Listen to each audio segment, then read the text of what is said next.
Bonjour et bienvenue dans cette émission de Mon Quotidien TV. Aujourd'hui, je reçois Brahim Simar. Brahim, bonsoir. Bonsoir. Tu vas nous parler d'huile d'olive. C'est ça. D'huile d'olive. Ton huile d'olive, ça s'appelle, en fait, la marque, c'est les Amis de l'huile d'olive. Déjà, avant de parler de cette huile qui est délicieuse, parce que je l'ai goûtée moi-même. Merci. Peux-tu nous expliquer pourquoi les Amis de l'huile d'olive? Les Amis de l'huile d'olive, lorsqu'on s'est rassemblé avec mes deux associés, qui sont des amis, qu'on a décidé un peu de la philosophie du projet, qui est d'accompagner un producteur là-bas en Algérie, puisqu'il s'agit d'huile d'olive de Kabylie, en fait, en Algérie. On a évidemment, comme lorsqu'on essaie de créer une société ou un groupement, il faut trouver un peu le nom. Oui. Donc on tournait, on cherchait l'huile, huile d'olive, etc. Et puis on s'est regardé un petit peu, on s'est dit, on est des amis, voilà. Et ça s'est pourquoi pas les amis de l'huile d'olive. Et effectivement, ça n'existait pas, bizarrement peut-être, mais voilà l'explication du nom. D'accord. Alors, peux-tu nous expliquer un peu justement cette aventure? Comment cette huile d'olive est arrivée sur nos tables ici? Tu nous as dit qu'elle venait de Kabylie, donc peux-tu nous expliquer un peu d'où vient cette huile d'olive? Alors, peut-être la Kabylie pour situer, parce que oui, les gens entendent le nom. Bien sûr. Moi, j'aime bien quand on me pose la question de savoir où se trouve la Kabylie. Je dis que c'est très simple. Vous êtes à Marseille, vous regardez vers l'Afrique, vous tirez un trait tout droit sur la Méditerranée et vous arrivez en Kabylie. C'est la baie de Bougie, de Béjaïa, donc c'est ce qu'on appelle la petite Kabylie. Il y a aussi la grande Kabylie, un peu plus montagneuse. Et donc là-bas, il y a un véritable terroir d'huile ancestrale, on peut le dire, mais qui reste assez confidentiel ou très artisanal. Donc c'est une terre de livret, en fait, cette partie-là, de la petite Kabylie. La petite Kabylie, oui, particulièrement. Après, effectivement, il y a d'autres terroirs en Algérie même, et évidemment autour du bassin méditerranéen. Oui. Et est-ce que c'est l'exploitation, on va dire, majeure de cette partie de l'Algérie? C'est bien au nord de l'Algérie, on est d'accord? Exactement, c'est au nord de l'Algérie, à vol d'oiseau, jamais loin de la mer en fait, mais très loin aussi, parce que c'est pas les populations là-bas ne sont pas très marines. Oui. Elles sont tournées plus vers la terre, les montagnes, les collines. Donc c'est essentiellement, voilà, c'est une terre d'olive. D'olive parce que, évidemment, c'est des terres assez pauvres. Pour l'agriculture, on ne peut pas faire d'agriculture extensive ou du blé, etc. Et la seule richesse un peu des gens, c'est l'exploitation de leurs oliviers. Bon, évidemment, dans les anciens temps, c'était vraiment une source de revenus et de richesse. Et puis aujourd'hui, beaucoup d'habitants ont une petite parcelle qu'ils exploitent à la limite à titre de loisir et pour le plaisir d'avoir un peu d'huile personnelle. Ils consomment leur propre huile d'olive. En fait. Tout à fait, il y a un marché local, même sur l'Algérie, de l'huile. Donc l'huile d'olive coûte... Et cette huile de Kabylie, est-ce qu'elle a une certaine notoriété déjà en Algérie? Alors exactement, en fait il y a un marché local algérien qui fait que l'huile est assez relativement chère en fait, pas très accessible. Elle est consommée telle qu'elle avec les processus de production, on pourra en parler tout à l'heure, mais de façon artisanale. Et l'huile, spécifiquement l'huile d'olive de petite Kabylie, est assez réputée pour son goût, sa tradition d'exploitation. Et donc du coup, alors, comment es-tu entré dans cette aventure? Alors, comme je te le disais, moi, concrètement, on essaie de retourner en Algérie assez régulièrement parce qu'on a encore des attaches là-bas. Et il se trouve que là où est produit cette huile, et le domaine de notre producteur partenaire se trouve à quelques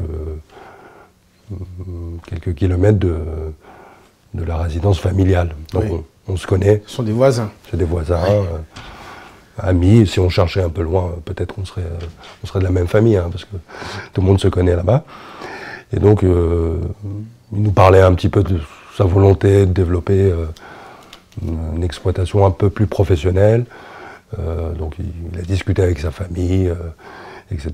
Il a investi Donc investir, c'est concrètement acheter une unité d'extraction d'huile,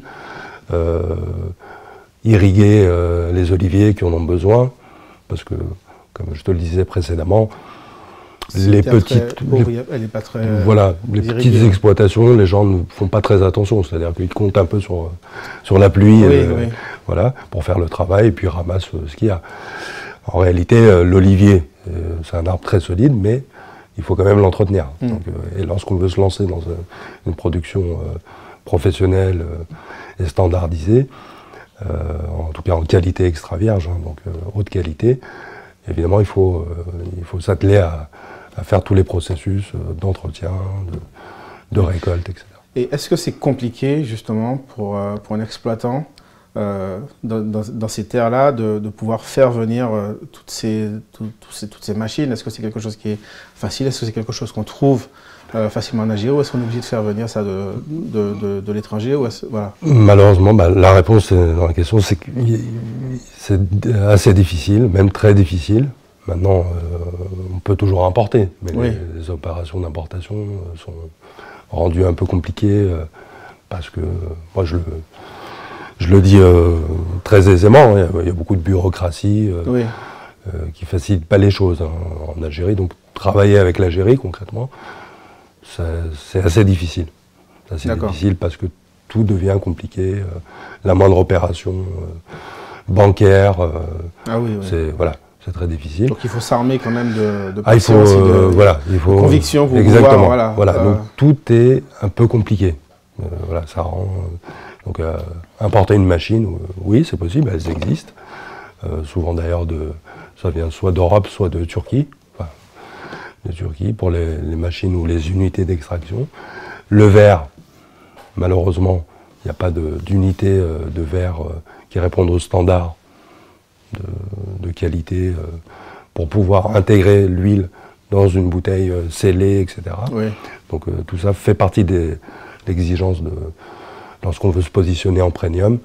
Il faut évidemment avoir... il y a un cahier des charges du marché qui est quand même très bien défini, et on est obligé d'entrer dans ce cahier des charges pour pouvoir vendre à un certain niveau. Tout à fait. Alors, si on veut se positionner comme ça, il faut évidemment, pour la clientèle tout simplement, positionner la bouteille dans une boutique à la fin, avec évidemment tous les standards de qualité.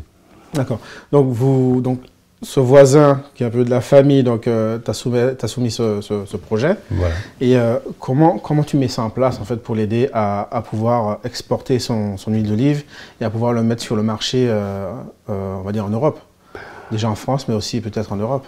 Alors, surtout en France, effectivement, aujourd'hui, parce que c'est la deuxième année d'existence de notre société, qui est une société de commercialisation et de publicité pour le produit, parce qu'on l'aide aussi à faire le packaging, le marketing, etc. Parce que lui, il est producteur avant tout, donc il fait le maximum, mais il n'est pas... lui, son travail, c'est de fournir une très bonne huile d'olive. Exactement, c'est déjà pas mal. Oui, c'est déjà pas mal. Et donc, il n'a pas du tout ni le temps, ni les possibilités techniques d'avoir une agence ou des choses comme ça. Donc là, il compte un peu sur nous pour la deuxième partie, c'est-à-dire qu'il nous a dit, si vous m'aidez, moi je suis prêt donc à fournir une huile de qualité, qu'il a soumise d'ailleurs au nez et au palais de juge, puisqu'il a eu, dès la première année de production, une médaille, notamment à Paris, au concours de la VPA. Donc c'est une association assez connue, qui remet des médailles à plusieurs... exploitants, mais de toute l'Europe. D'accord. Donc il a été classé dans sa catégorie, médaille d'or, dans l'huile traditionnelle extra vierge. Voilà, donc ça l'a d'autant plus poussé à continuer à persévérer. Et nous, concrètement, on s'est occupé un peu du volet lorsque l'huile est arrivée ici. Donc les opérations en elles-mêmes d'importation, pas très compliquées, puisque... ce qui a aidé un petit peu ce producteur et les autres qui s'y mettent petit à petit, c'est que les rapports avec l'Union européenne sont facilités. Dès lors que vous importez des produits agricoles standardisés quand même, d'Algérie ou d'autres pays, mais particulièrement d'Algérie, Il y a des exonérations de droits de douane, il y a des aides vraiment... Oh, ça c'est important à savoir. C'est facilité, voilà, c'est vraiment facilité. Oui. C'est facilité, c'est-à-dire que l'Union européenne aide, les autorités algériennes, elles regardent ça un peu de loin sans trop s'y intéresser. Je ne critique pas, il y a des autorités locales qui aident vraiment. Maintenant, eux se tournent vraiment, lorsqu'ils veulent s'ouvrir au marché un peu international, ils se tournent vers l'Europe, hein, parce qu'il y a des facilités. Oui, donc ça a été très facile, si vous voulez. Une fois qu'on a passé toutes les étapes de fabrication, de la machine, voilà, etc., qui sont très difficiles, une fois que le produit est terminé, ou quasiment terminé, le fait que ça arrive en France, c'est facile. C'est facile. Ouais. Après, nous, concrètement, on n'était pas du tout, on n'est ni commerciaux, ni technicien de l'huile en tant que tel. On est amateur plus parce qu'on a fait quelques formations avec mes associés. Mais la méthode, puisque je réponds à ta question, c'était de prendre notre petite mallette et d'aller démarcher les boutiques, puisqu'on avait quand même une idée j'allais dire, du créneau, de l'emplacement ou de la clientèle visée. Donc c'est souvent les boutiques, des épiceries fines, des choses comme ça à Paris. Donc on a commencé modestement à Paris. Donc pour l'instant, on peut trouver essentiellement cette huile sur le bassin parisien. Exactement. Voilà. Exactement. Petite précision peut-être, parce que notre ami producteur en Algérie a son fils qui habite à Montpellier. Oui. Et donc il aide aussi. Il aide aussi à développer. Il aide son papa à développer comme ça, mais comme il fait tout à fait autre chose, il a un restaurant, il poursuit déjà, des études. Il a peut-être son huile dans son restaurant. Ah oui, tout à fait. Voilà, c'est ça, exactement. C'est une bonne vitrine. Exactement. C'est déjà une bonne vitrine, oui. Voilà, donc la démarche aujourd'hui, c'est, je rebondis sur ce que tu dis, c'est vraiment la vitrine. C'est-à-dire qu'on positionne, on prend le parti d'acheter concrètement le produit cher, enfin, tout est relatif, mais de laisser la valeur là-bas en Algérie. Oui. Parce qu'on pourrait très bien dire à ce producteur, bon, on est amis, etc., c'est super, mais nous, on voudrait faire des marges incroyables sur ton huile, ce qui est possible. Hein. Vous pouvez importer en gros, en vrac, et faire des marges un peu hallucinantes, mais au détriment des producteurs. Oui. Dans la mesure où il fait une huile de qualité, nous, on garde cette philosophie-là. On lui a dit clairement, garde ta valeur ajoutée là-bas, pour développer encore plus ton moulin. Et la production d'huile. La production, il y a tout un écosystème autour de la récolte d'huile. Concrètement, il faut voir ce que c'est en petite cabine. Du coup, ça a dû lui permettre d'embaucher aussi, j'imagine. Exactement, c'est saisonnier, c'est tous les étudiants un peu de la petite région qui viennent, parce qu'ils sont en vacances justement. Alors, ce qui est spécial, d'où la particularité de la région, c'est que lors de la récolte des olives, donc ça dépend quand est-ce qu'on peut la récolter, mais ça va de fin octobre pour les plus vertes, si vous voulez, ça peut aller jusqu'en janvier pour certains. Donc c'est à peu près ça. Il y a des vacances spécifiques à la région, vacances scolaires. Donc ils font que, parce que la tradition fait que les enfants et autres accompagnent leurs parents dans les champs pour récolter. D'accord, donc du coup, voilà, c'est une fête aussi. Hein, voilà, c'est une fête aussi. C'est une fête, donc il y a, à cette région-là, ils ont des... C'est un peu comme les vendanges, quoi, ici. Exactement, voilà, mais il y a des congés, il y a des congés par les employeurs et les écoles. Pour permettre la récolte des olives. En fait. Exactement, c'est une petite semaine, hein, mais chacun choisit un peu son petit créneau. Et tu parlais en fait tout à l'heure d'une émulation que les exploitants autour aussi s'étaient mis. Tout à fait. Et donc du coup, cette huile-là, en fait, elle va devenir de plus en plus connue, j'imagine, parce qu'il y aura de plus en plus de production. C'est l'objectif. Et donc du coup, l'idée, c'est aussi d'aider cette partie de la petite Kabylie à économiquement se développer un peu plus. Tout à fait. Par de l'huile d'olive, c'est quand même un très bon lien.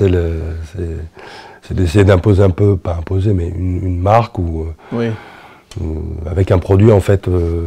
Une appellation en tout cas, enfin essayer de... exactement. C'est de l'huile d'olive de petite Kabylie et... Voilà, tout en sachant que notre producteur, lui, il n'est pas du tout fermé, parce que je te parlais des petits producteurs qui s'y mettent à titre vraiment indépendant, qui connaissent un peu les mêmes...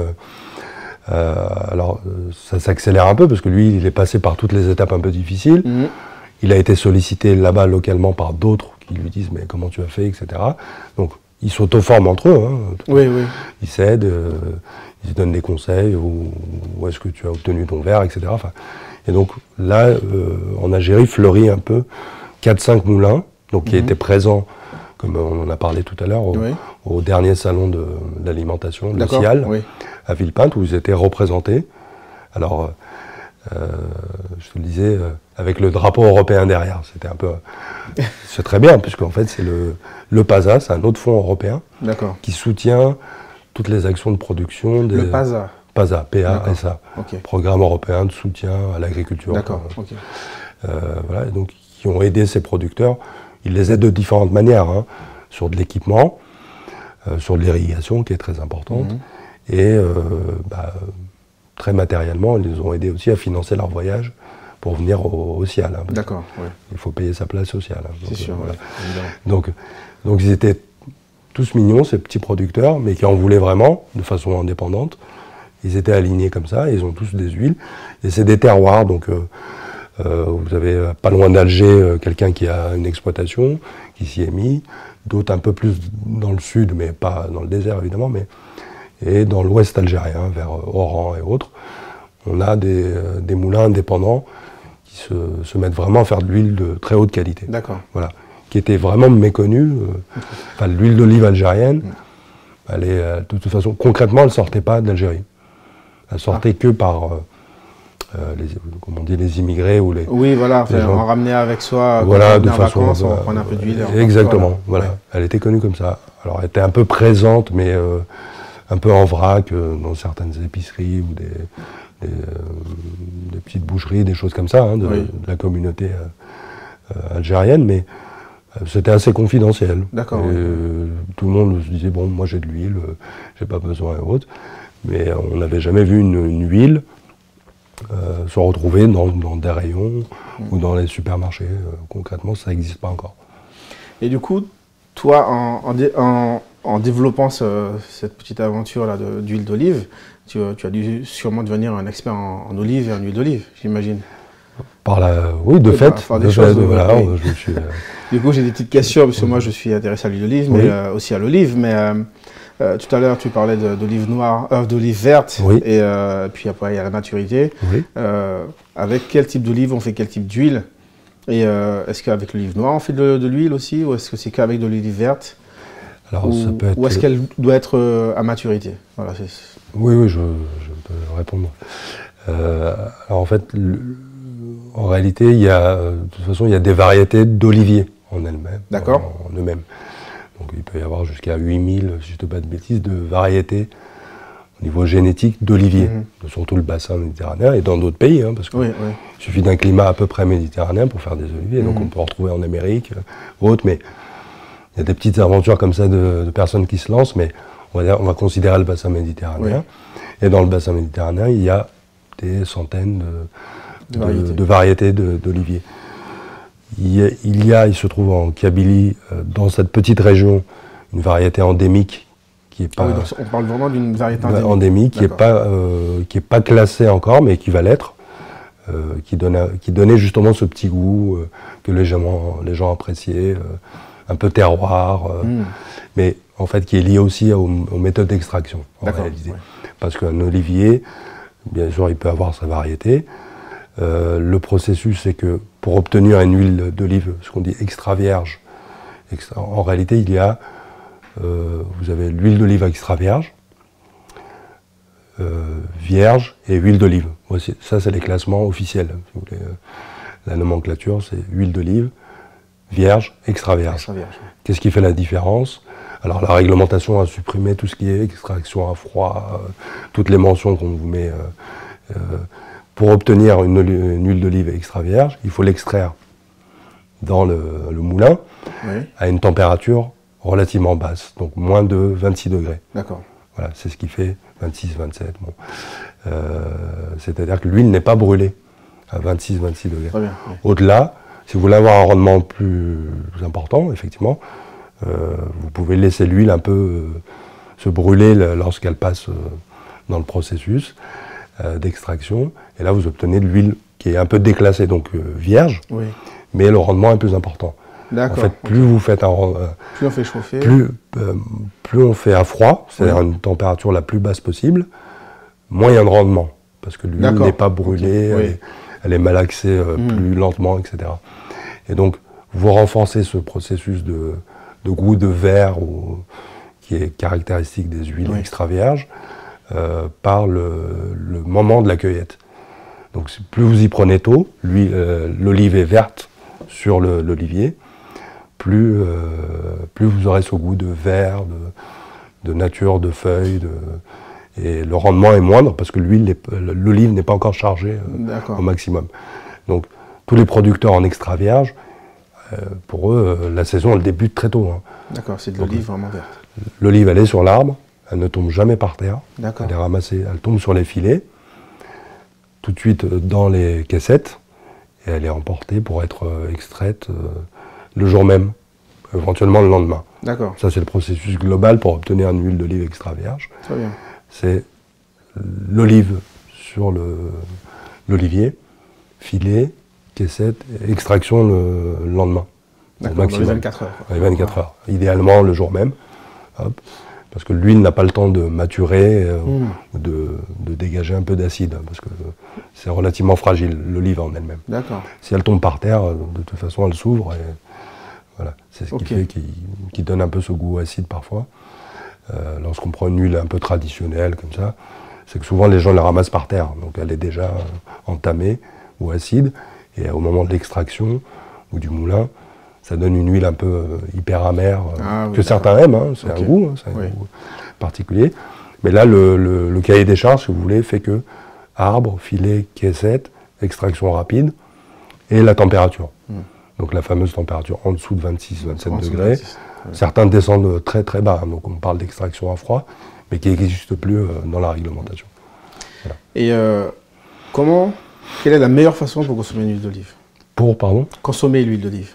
Alors, est-ce dans une petite cuillère? Est-ce avec du pain? Quelle est la meilleure façon pour bien savourer et prendre tout l'arôme de l'huile? Moi, personnellement, c'est le matin, lorsque j'ai pris mon petit déjeuner, avant de sortir, je prends une petite cuillère d'huile d'olive et je la bois. Voilà. Très bien. Après, c'est une coutume qu'on a. Souvent, même d'ailleurs, j'ai une petite fille. Lorsqu'elle a fini ses petits chocolats et autres, elle prend du pain et elle mange un peu d'huile d'olive le matin. Donc c'est le matin. D'accord. Voilà, ça c'est notre tradition. Après, dans la cuisine, on peut quand même la cuisiner. Il n'y a pas de. Il faut éviter de la chauffer, etc. Voilà, c'est pas une huile de friture, c'est une huile qu'on consomme sur les aliments déjà chauds, mais effectivement, ça révèle beaucoup les arômes. Si vous prenez un beau poisson, vous le sortez du four, il est très chaud, vous posez le filet d'huile d'olive, là, vous sentez. Voilà. Et bien sûr, c'est pour les salades. Ce genre d'huile, c'est pour les salades. D'accord. Donc il faut la consommer crue en tant que telle. Après, ça n'empêche pas de se faire une petite omelette ou même une pièce de viande avec un peu d'huile d'olive. Voilà. Très bien. Et pour finir, je voulais savoir que vous nous expliquiez où on peut trouver cette huile des Amis de l'huile d'olive à Paris déjà, et voilà, où est-ce qu'on peut la trouver si on la cherche? Alors là, on va renforcer un peu notre com sur Instagram, mais le mieux, nous, c'est de nous demander sur Instagram. Voilà, vous demandez directement sur Instagram. Visiter sur Instagram. On fonctionne comme ça aujourd'hui parce que on a des activités un peu annexes avec mes associés. J'ai un des associés qui est avocat, alors évidemment les avocats ils n'ont jamais le temps.